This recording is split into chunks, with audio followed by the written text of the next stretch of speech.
Last two questions. One from Mr. Chodiver Arquiza. Yes, good afternoon mo. Good afternoon po, Vice President. I am Teodoro Arquiza from IFM News Zamboanga. Amidst all this, sa lahat ng mga nangyayari, yung sinasabi niyong harassment, yung ino-oppress kayo, and yet, nandito ka sa Zamboanga City, binisita mo yung Basilan. Oo. Saan po kayo humuhugot ng lakas as of the moment, Vice? Bakit patuloy po kayong lumalaban? Yes. Before ako pumunta dito, as you know, your former mayor in Zamboanga City, Ma'am Beng Climaco is my friend, no?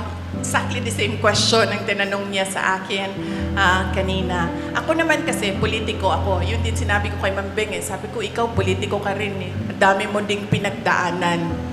Ibig sabihin, sanay kami sa ganyan ang mga politiko. So, ibig sabihin, hindi ka na nasa stress sa ganyan.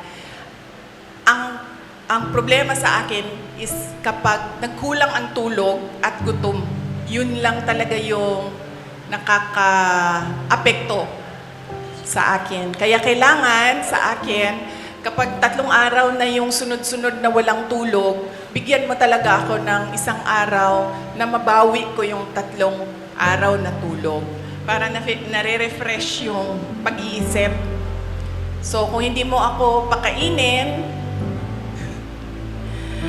ng say for 12 hours, dapat mo akong pakainin on the 13th hour.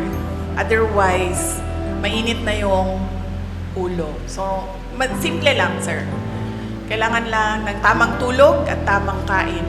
Yung all the rest, wala na yan.